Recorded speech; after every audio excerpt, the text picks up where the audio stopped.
Rauch, Rauch. Rauch.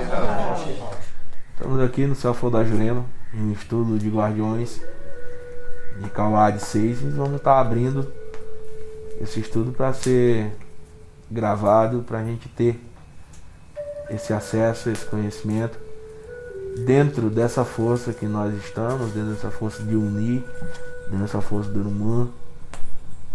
O estudo está aberto, tá, para os irmãos, para os chais, se quiser fazer uma pergunta, a gente vem estar respondendo da melhor forma, dentro do pouco conhecimento que tem, para atender a cada um dos senhores. Rauch, Rauch. Sim, senhores. Com licença. Sim, senhor. A respeito das curas do Urumã, do rapé. Num sopro de cura, o rapé, a cura que vem dele, vem do rapé, da substância, ou vem do espiritual? Muito interessante essa pergunta, muito boa. Essa cura, né?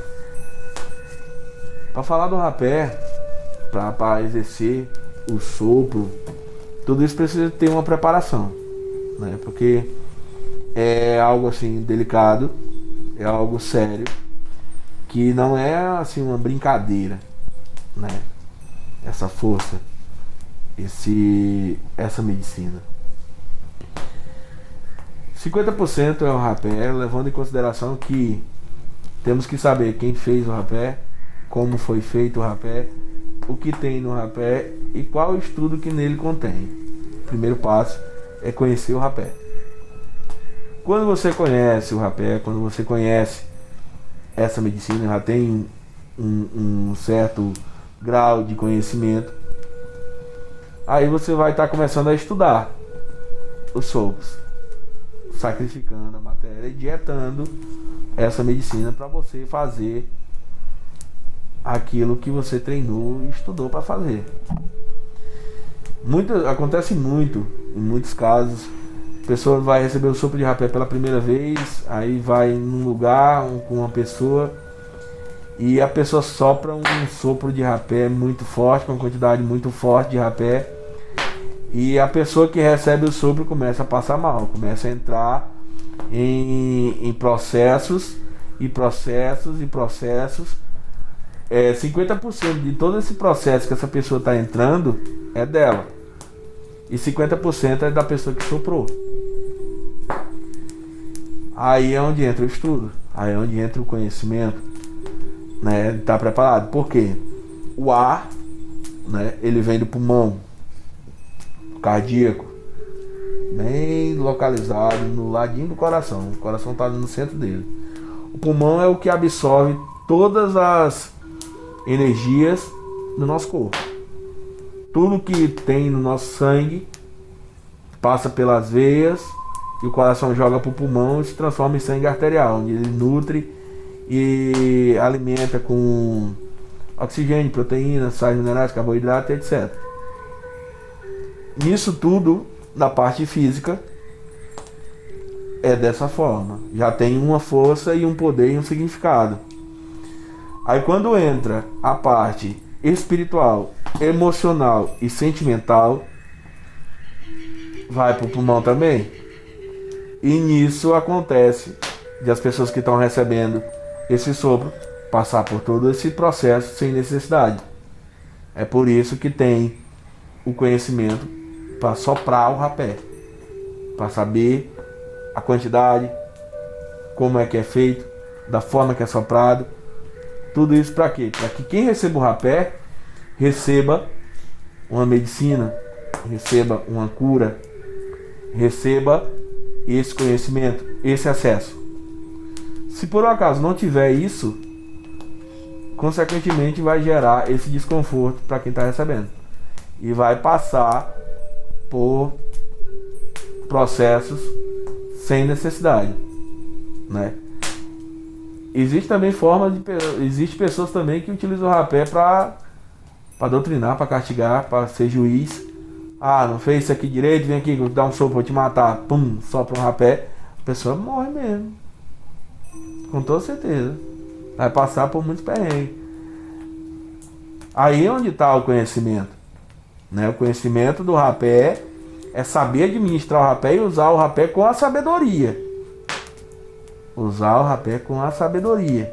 Para quê? Para que quando seja soprado, seja feito e surtido o efeito que a pessoa que soprou está intencionando. Né? Então, essa daí é um dos meus pensamentos a respeito dessa medicina, a respeito do sopro. Né? A gente poder saber o que está fazendo, como estamos fazendo e do jeito que estamos fazendo, porque estamos lidando com pessoas, né? E conheço várias pessoas que são traumatizadas com o rapé porque receberam um sopro de uma pessoa que não estava qualificada para soprar. E nisso não quis mais saber de rapé de jeito nenhum. Por quê? Porque causou essa má impressão a respeito do rapé. Levando em consideração que o rapé não tem culpa. Quem fez isso não foi o rapé, quem fez isso foi quem soprou. Isso é fundamental e primordial para aqueles que estudam a medicina, saber o que está fazendo, como está fazendo. Para quê? Para não causar nenhum tipo de trauma em quem está recebendo. Então eu utilizo o rapé e utilizamos o rapé aqui para evoluir, para crescer, para conhecer, para se curar. E é dessa forma que eu passo para frente, dessa forma que eu compartilho, para que as pessoas busquem aprender a soprar para fazer do jeito melhor. Não fazer do jeito certo, mas fazer do jeito melhor.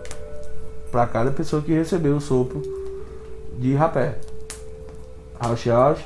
Rauch, Rauch. Com licença. Sim, senhora. Eu gostaria que o senhor falasse um pouco sobre a venda da medicina pelas plataformas e Mercado Livre, enfim, e que vendem para as pessoas consagrarem em suas casas de qualquer jeito, de qualquer maneira, sem orientação. Esse é um assunto bem assim meio polêmico, né? Por conta de pontos de vista diferentes a respeito do que é a medicina, né? Conhecendo a medicina, você vê que muitas coisas não estão corretas, né? Não estão corretas.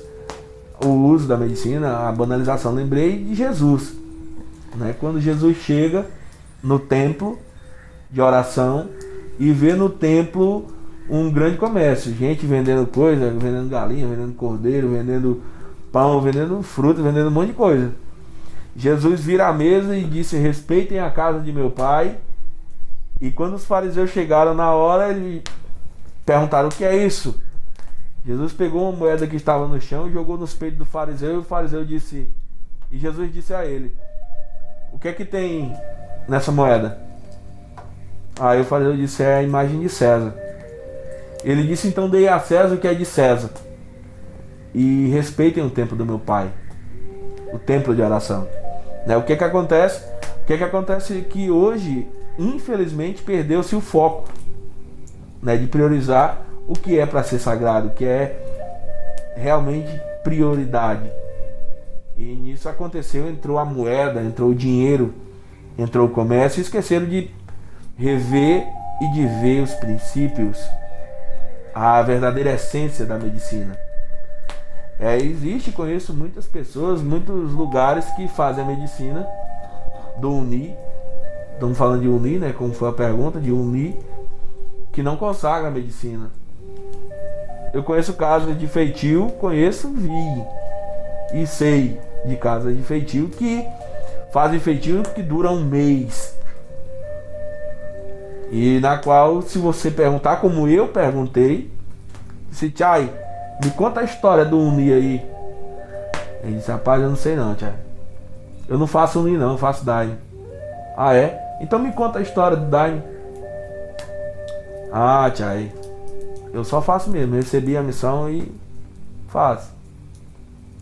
Pra vocês conseguirem entender detalhadamente do que é isso que nós estamos falando, tá? Eu conheço casas de feitio, conheço feitores de medicina que fazem feitio grandiosos, vendem toda a medicina e o dinheiro desses feitio fica na boca de fumo. usam o dinheiro do feitio para comprar droga. E muitas deles utilizam as drogas para fazer o feitio, dentro do feitio. E esquece que é uma medicina, é sagrado. E isso virou comércio, né? Hoje é normal de você ver a medicina sendo banalizada porque deixou de ser prioridade, se tornou comércio. O comércio dela hoje é prioridade, né? Dinheiro, poder aquisitivo. Aí, isso tá certo ou tá errado? Na minha visão, isso tá errado.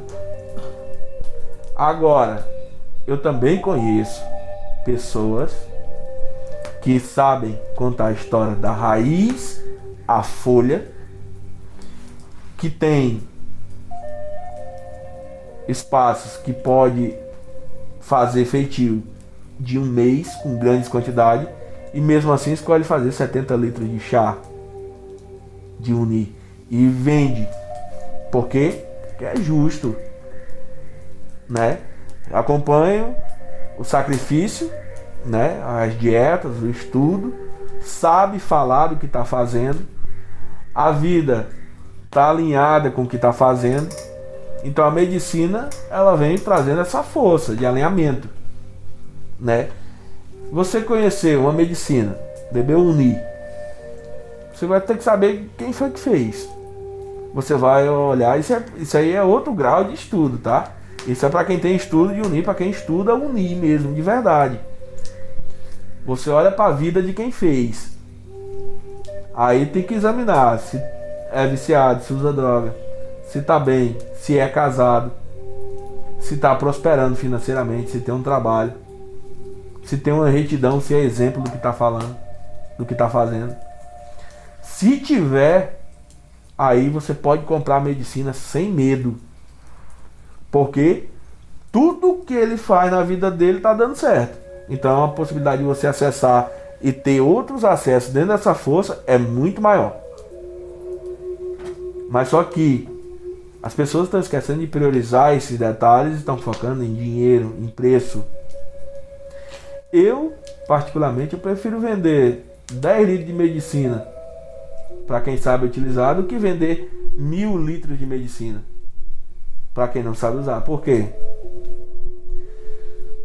Você vai ver esses dois tipos de pessoa, né? A pessoa que tem esse conhecimento, fazer a pouca quantidade e prosperar com o que está vendendo.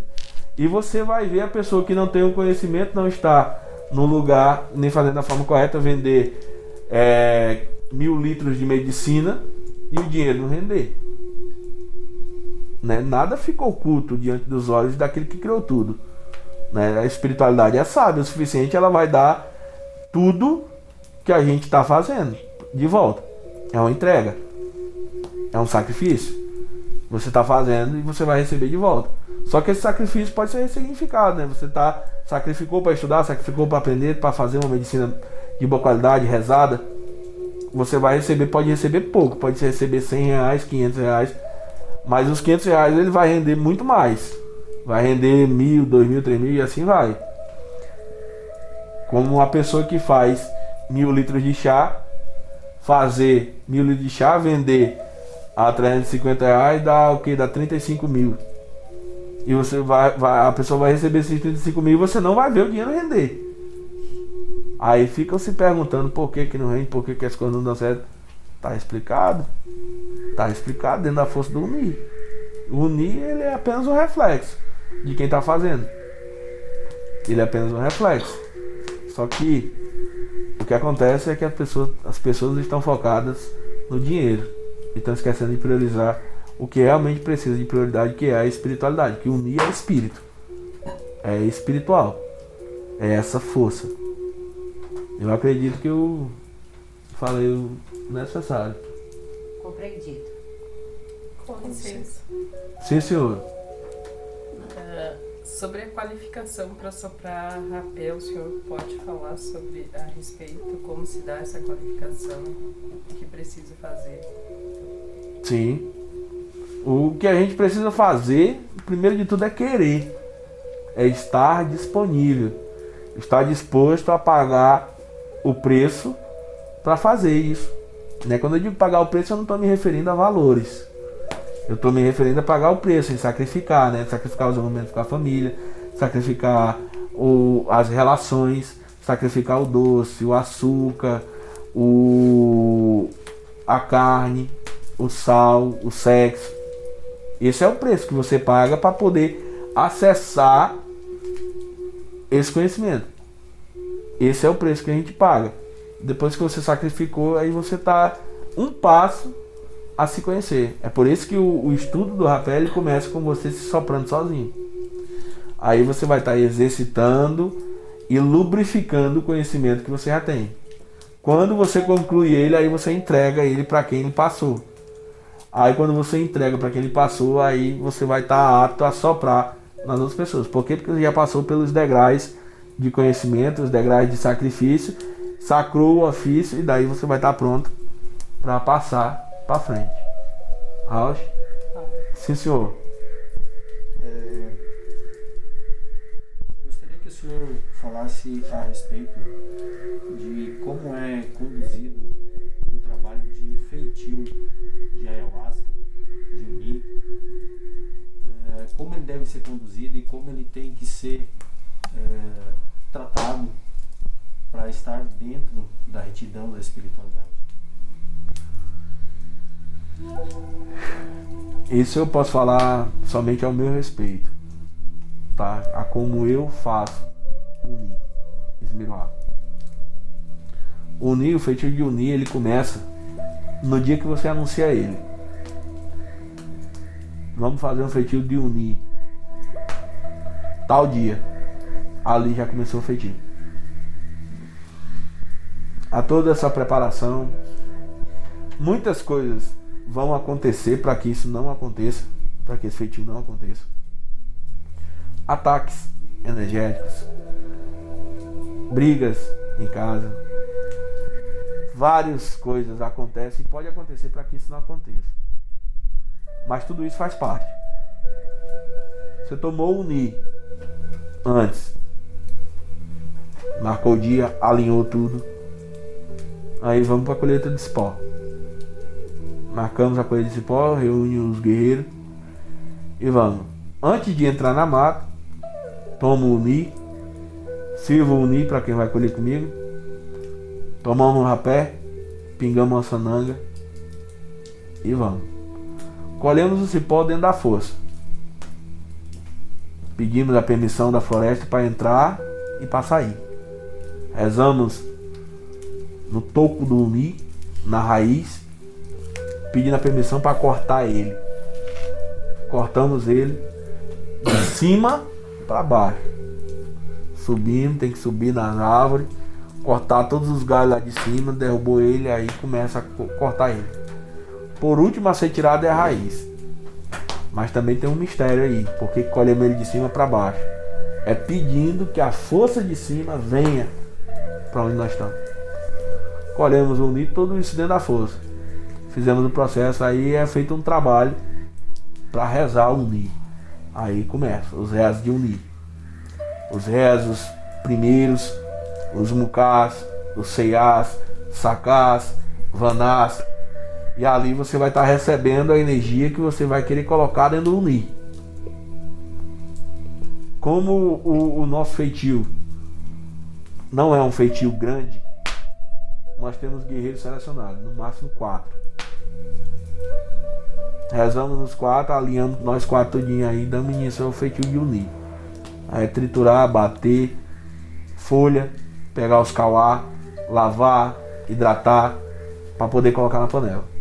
Colocamos na panela tudo rezando, e tudo isso dentro da força. Então, quando acontece o feitio, é a força constante. Não tem tempo de fora da força. Às vezes a gente para comer porque precisa alimentar a matéria para segurar as panelas, que são panelas pesadas, para movimentar e se movimentar também. Aí se alimentamos, aí continua, reveza as equipes e daí fazendo. Mas tudo é dentro do rezo, dentro de um propósito, intencionando. Os nossos feitios de Uni, todos eles têm um tema e um foco, né? Para quê? Para atender a expectativa do que a gente está querendo. E daí a força mesmo vem mostrando como é que tem que ser feito, dá ponto, como tem que ser rezado, o nick tem que ser rezado, como tem que ser rezado, quem vai rezar, como vai estar rezando. O feitio de unir encerra quando você lacra a última garrafa. Está encerrado o feitio de unir. Mas tudo é dentro de um rezo, dentro de uma força superior. Rausch? Com licença. Sim, senhora. O senhor poderia explicar, por gentileza, sobre dieta? O que é dieta de rapé? Eu posso escolher o yuxi que eu vou estar recebendo? Qualquer pessoa pode abrir essa dieta? Como que seria? Esse eu vou pedir para representante do espaço, Shinaya, tá falando a respeito.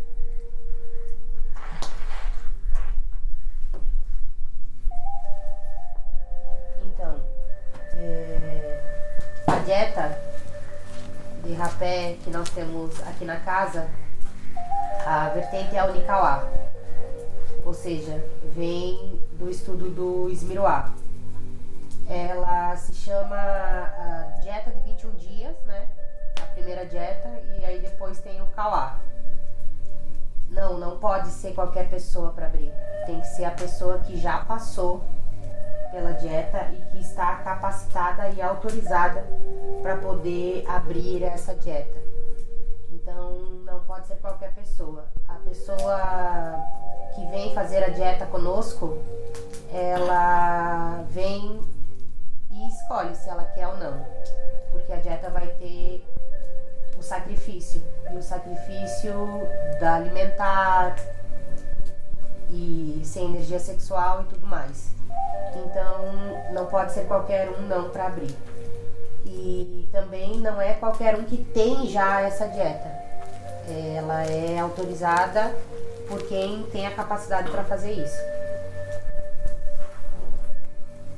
Tá respondida a sua pergunta? Faltou... Eu posso escolher qualquer yuxi? Então, respeitando o que vem de cima, a ordem superior, fazendo uma leitura de quem é que está pedindo essa dieta, qual é o propósito dessa dieta e sendo conversado bem direitinho, passado um rapé para pedir orientação.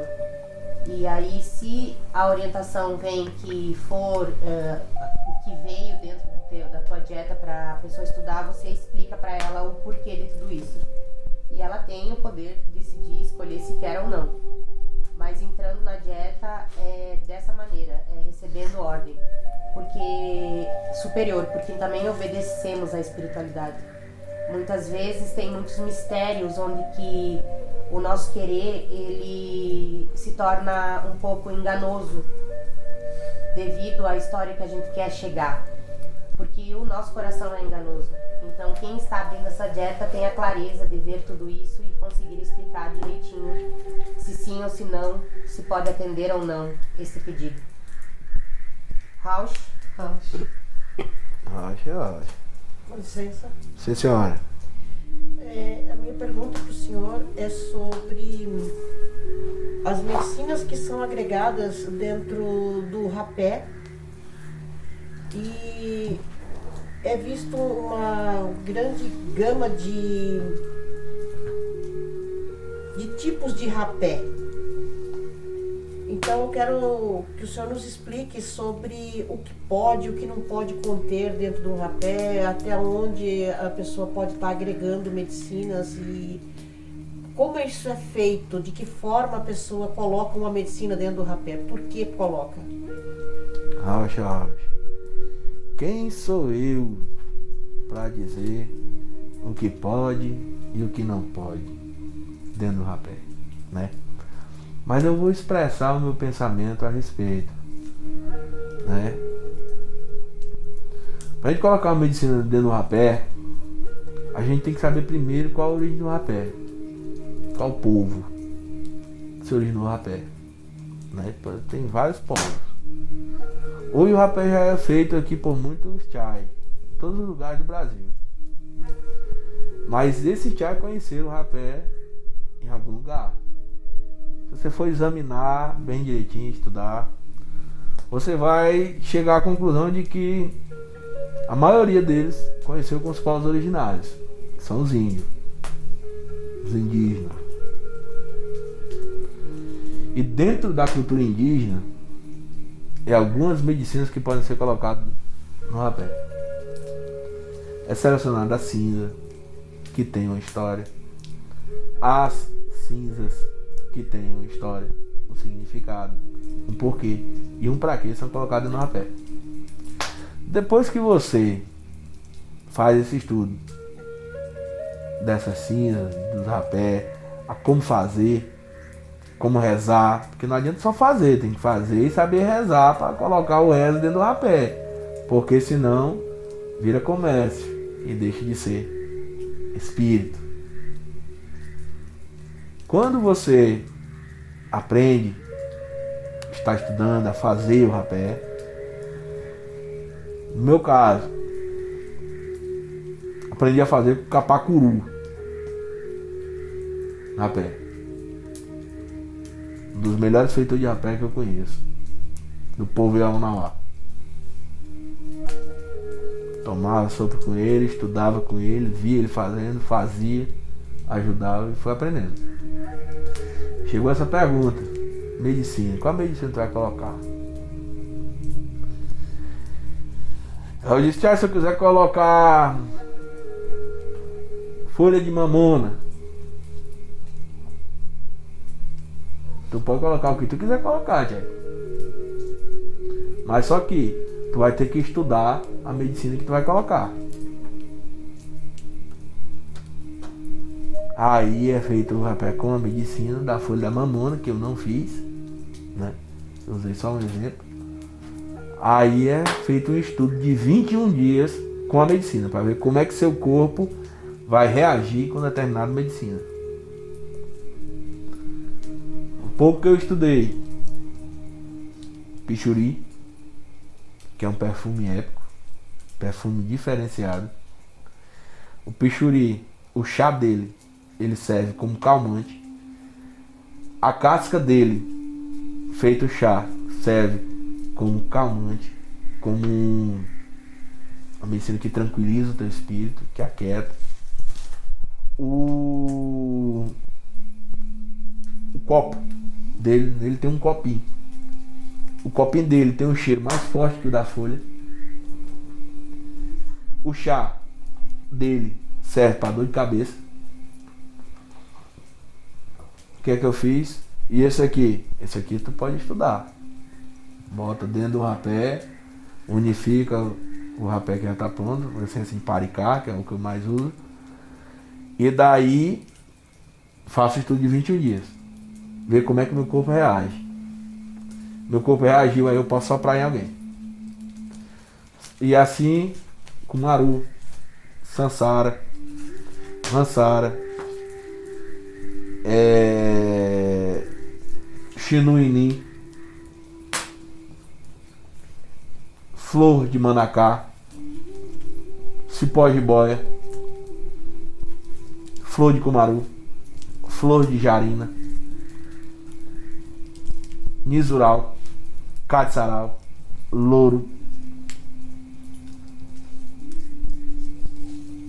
Esses aí são os perfumes que eu tenho a frequência de estudar e colocar dentro do rapé. Agora cinzas. Aí tem cinza de cumaru, cumaru ferro, sucupira, samaúma, canela de velho, caneleiro, samaúma, paricá, sanum, cacau, mulateiro, jatobá, copaíba. Aí é onde entra o estudo. Aí você vai estar estudando todas elas. Aí você pode estar agregando medicinas dentro de um rapé feito com a cinza de samaúma, com a cinza de caneleiro, você sabendo para que serve cada cinza. Daí, quando você sabe para que serve cada cinza, você já conhece a medicina. Ó, isso aqui, com isso aqui vai dar isso aqui. Aí você já vai dar uma retidão. E assim é feito o rapé. Agora, quem coloca o rapé, por exemplo, com erva doce, com cidreira, com... Qual mais os exemplos de rapé desse tipo? 7 ervas, cravo, alecrim. Isso aí são a acrescentação do chai, né? De quem tá fazendo. Mas se for parar para ir para a essência de onde veio, da origem do rapé, vai ver que não tem essas medicinas lá. Então, se for respeitar a tradição e a origem, é com as coisas que tem lá. Mas eu também não posso dizer que estão errados, né? Cada um tem o acesso que quer, cada um fala o que quiser. Essa é a forma que o Nikalá, Esmiruá, Selfon da Jurema trabalha com a medicina do rapé. Rauch? Com licença. Sim, senhora. Eu gostaria que o senhor explicasse sobre a tão ouvida e falada peia dentro de uma cerimônia. A peia, ela é fundamental. A pessoa chama de peia, mas mal sabe ela que é um processo de evolução instrutivo, né? Quando você vem muito carregado, quando você tem uma história, uma trajetória de vida que não condiz com o que Deus quer para cada um de nós. Eu, por exemplo, vou falar de mim. Eu, usuário de droga, usuário do álcool, praticando sexo promíscuo. Isso aí tudo foi coisa que acarretou energias. Detalhes. Quando eu bebi o chá pela segunda vez, e a primeira coisa que eu vi foi as coisas que eu fazia. E nisso eu comecei a apanhar da minha própria consciência, dizendo pra mim que não era isso que era para ser feito. Porque o que Deus quer e tem pra mim é muito melhor que isso e muito mais além do que isso.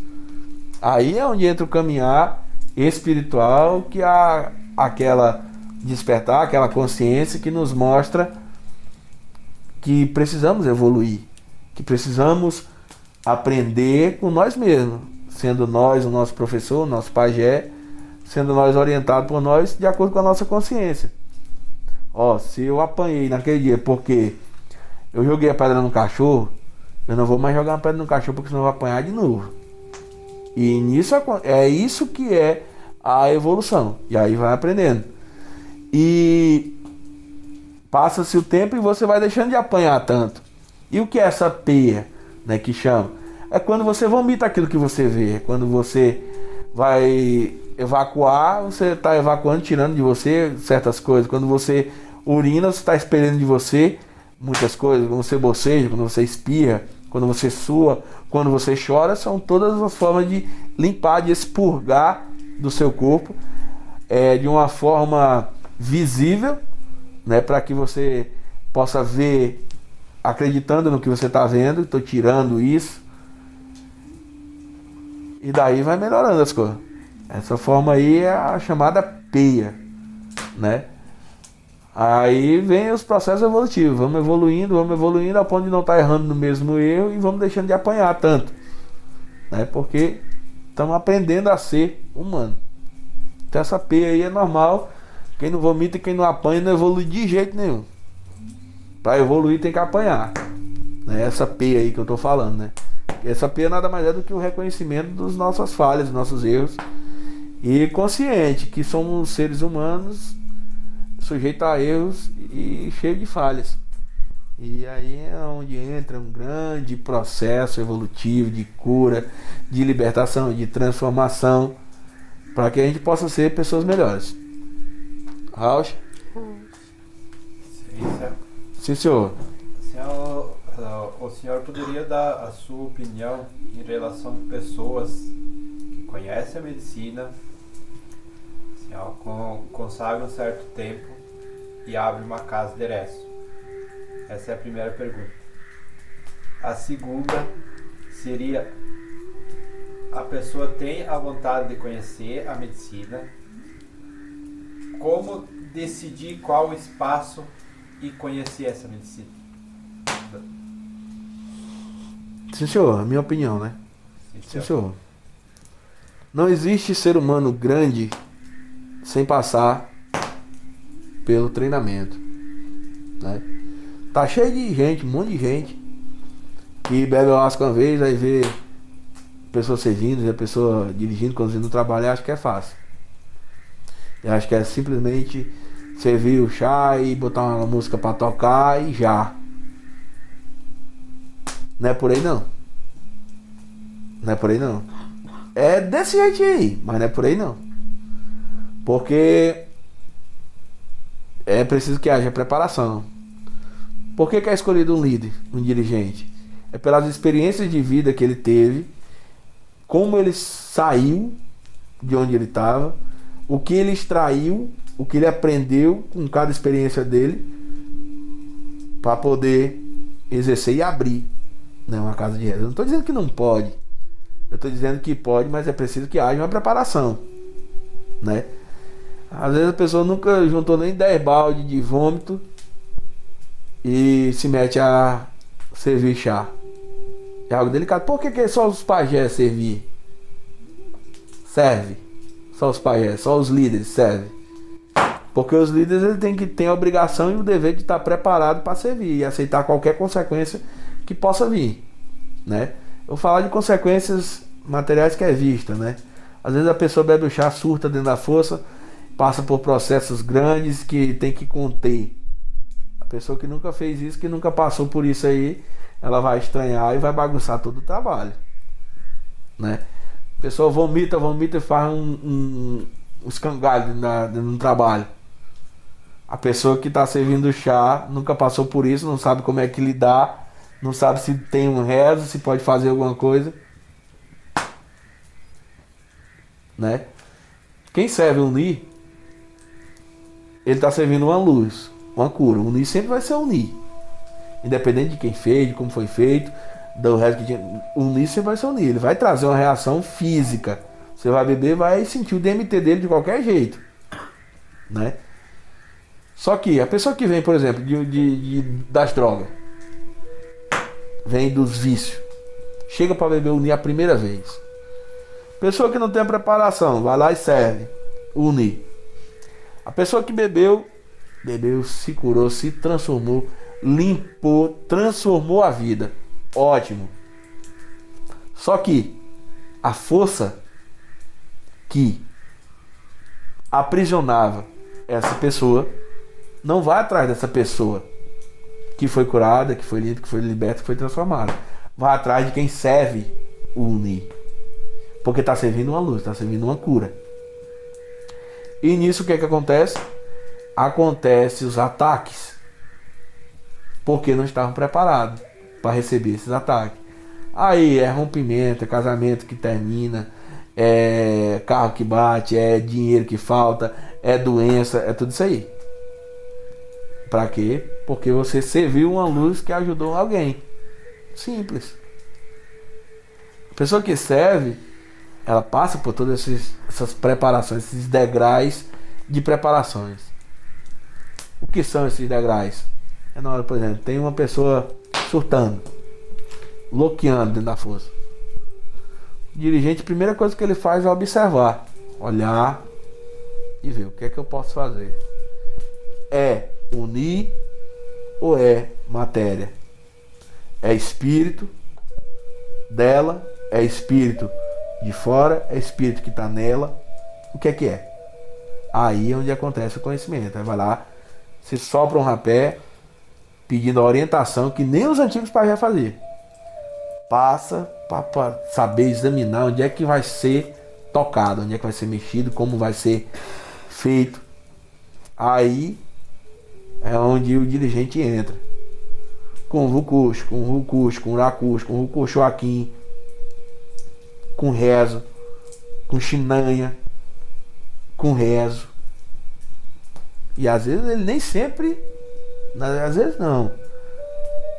O dirigente ele não pode fazer isso para os outros verem o que ele está fazendo. Ele faz isso para a pessoa que está lá. Enquanto isso, o trabalho está acontecendo. Mas ele está lá focado, rezando no propósito. Rezou, acalmou, pronto. Vai lá, volta, se senta e continua o trabalho. É por isso que muitas casas de rezo começam, mas terminam rápido. Porque não existe essa preparação. E é preciso ser preparado para fazer. Eu não estou dizendo que eu estou preparado. Eu estou dizendo que eu estou me preparando para exercer a função com maestria, de uma forma correta, do jeito que Deus quer que seja. Mas eu não estou preparado não, estou me preparando. Aí já tenho algum tempo que faço isso, né? Que conduzo, que instruo, e ainda não estou preparado. Eu estou me preparando para poder servir da forma que Deus quer que eu sirva. Qual era a sua outra pergunta? Assim, quando a pessoa quer conhecer a medicina, qual a forma de decidir qual espaço e conhecer a medicina pela primeira vez? Como o senhor pediu a minha opinião, eu vou lhe dar a minha opinião. É conhecendo quem serve, analisando e estudando a vida de quem serve.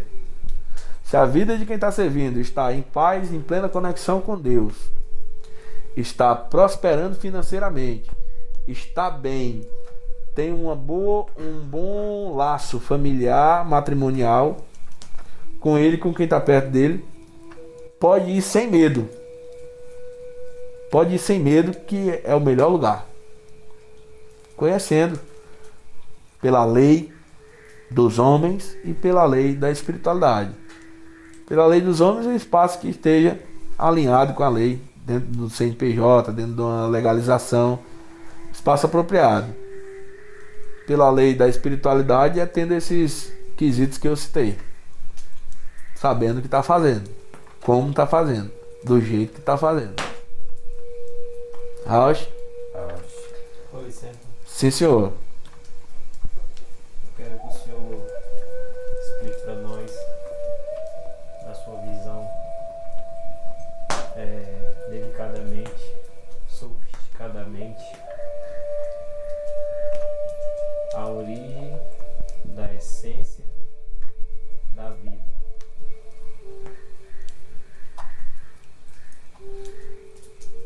Rauch. Fala da vida, a origem da essência da vida. É uma pergunta profunda. E para isso nós temos aqui um pajé, para vir falar para nós dentro da força dele.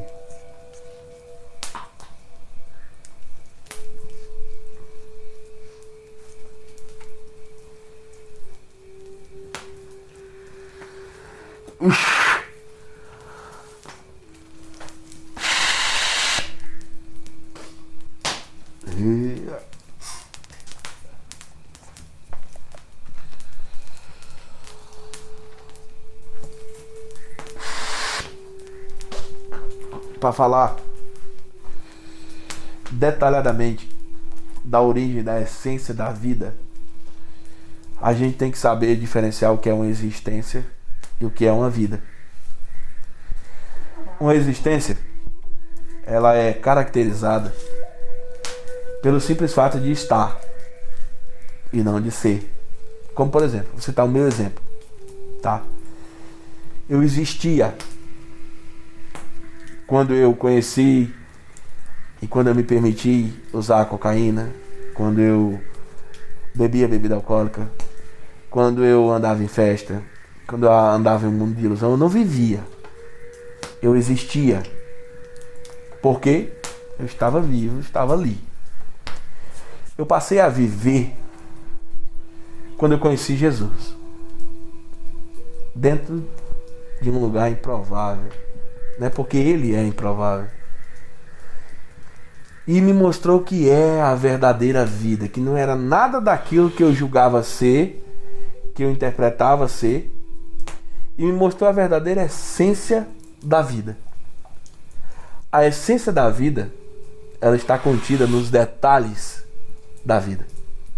Detalhes esse que a gente bêbado não vai conseguir ver, a gente drogado também não, a gente em festa muito menos, praticando a promiscuidade, sexo promíscuo também não. Que detalhes são esses? Esses detalhes de essência da vida é você poder olhar para uma flor e imaginar quem é esse jardineiro que a cultivou. É você estar em um calor e sentir aquele vento bater levemente na sua face. E de você saber quem é o vento. Quem foi que mandou o vento que resfria o meu corpo e refrigera a minha alma. É você olhar pro sorriso de uma criança e nela reconhecer a maior pureza dos detalhes da vida. É você plantar uma árvore e mesmo sabendo que você não vai comer o fruto dela, mas alguém irá comer o fruto dela. Essência da vida. A essência da vida está lado a lado com o verdadeiro sentido da vida. É viver com a sabedoria e não simplesmente existir. Quando você vive com a sabedoria, você está consequentemente atento aos detalhes do que é essa preciosa vida, preparado para morrer a qualquer momento, porque para que se viva é preciso que se morra. A morte e a vida andam lado a lado. Então não tem como falar da vida se não falar da morte, porque a morte em si é a vida. E quantas vezes precisamos nos matar para conhecer o que é a verdadeira vida? A morte do velho homem, a morte dos velhos gostos, dos velhos apegos, dos velhos vícios. Isso tudo a gente tem que matar para realmente conhecer o que é a vida e ressignificar as coisas que acontecem, olhando com outros olhos, em outro estado de espírito. Pois dentro de cada um ser humano existe um vazio do tamanho de Deus. Vazio esse que o sexo não preenche, que as drogas não preenchem, que o álcool não preenche, que os vícios não preenchem. Mas somente Deus é capaz de preencher esses vazios. Isso é a minha visão a respeito da centelha de luz dos detalhes visíveis e invisíveis da essência da vida. É viver com essa sabedoria, com Deus no coração e em paz, consigo e com todos que há ao seu redor. Rauch? Então, gratidão a todos os participantes, gratidão a todas essas forças que nos movem. Esse é um dos pequenos estudos de guardiões de medicina do Céu da Jurema. Rauch.